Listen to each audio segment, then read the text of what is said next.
We're here because free speech is under attack. We're here because people are being convinced that socialism works. We're here because people are being judged guilty until proven innocent. We are fighting back with facts. This is not a safe zone, so buckle up, Buttercup. This is the raw, naked truth.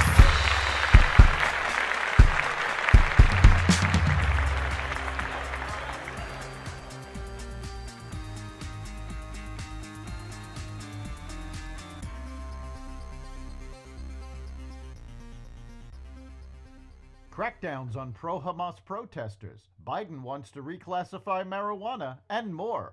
Welcome to the Raw Naked Truth. I'm your host, Eric Lopkin, and here's the news you need to know. The New York City Police Department released footage Tuesday night of its raid inside a Columbia University building after being given permission to take it back from pro-Hamas agitators.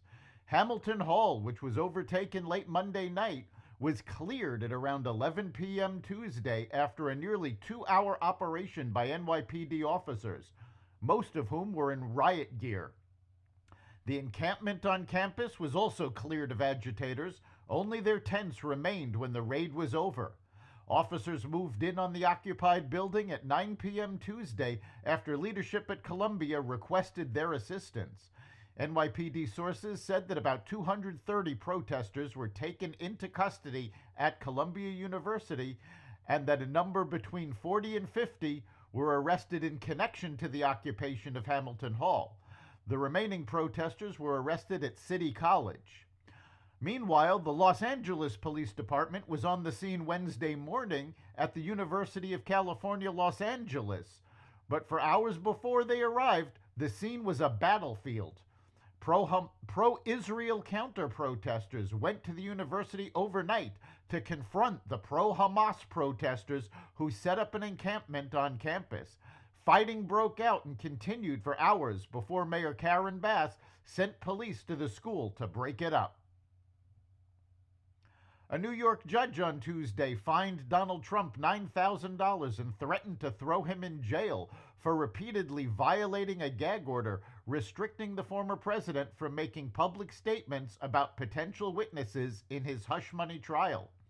The court finds defendant in criminal contempt for willfully disobeying a lawful mandate of this court. Justice Juan Merchan wrote in an 8-page ruling that said Trump could face jail time for further defiance. Merchan's findings comes after prosecutors alleged Trump violated the gag order in recent posts on his social media site and campaign website. The judge prohibited the former president from making statements about likely witnesses, prosecutors, court staff, or their families. Merchan, in his decision, said that prosecutors met the burden of proof for a violation in 9 of the 10 posts they flagged. Trump was fined $1,000 for each violation, the maximum amount under state law. House GOP Conference Chair Elise Stefanik, the Republican from New York, is filing an ethics complaint against Special Counsel Jack Smith, accusing him of violating Department of Justice standards and trying to tip the election against former President Trump.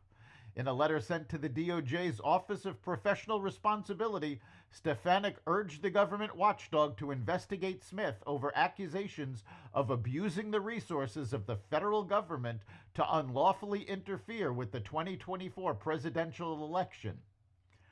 Jack Smith's multiple attempts to rush to trial the federal January 6th case against President Trump violated long-standing explicit Justice Department policy, Stefanik wrote. Further, Jack Smith's repeated violation of the United States District Court of the District of Columbia's stay of proceedings are a lawless breach of trial ethics and lawyerly conduct. Jack Smith's actions brought disrepute to the Justice Department and the federal government as a whole, and he should face discipline appropriately. President Biden announced he wants to reclassify marijuana as a less dangerous drug. The DEA is moving to reschedule marijuana into the same category as prescription drugs like ketamine, anabolic steroids, and Tylenol with codeine, according to the Associated Press.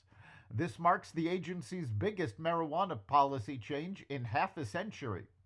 The proposal, which still needs to be reviewed by the White House, would not legalize marijuana, but would recognize its medical use, make it easier to buy and sell, and acknowledge that it has less abuse potential than drugs like heroin. Biden allies hope the move helps with younger voters who generally support relaxing weed laws. That's the Raw Naked Truth. You can catch every episode of The Raw Naked Truth at xvadio.com, the Apple Podcasts app, Google Podcasts, Spotify, iHeartRadio, Audible, Amazon Music, and other platforms that respect freedom of speech. We'll see you next time.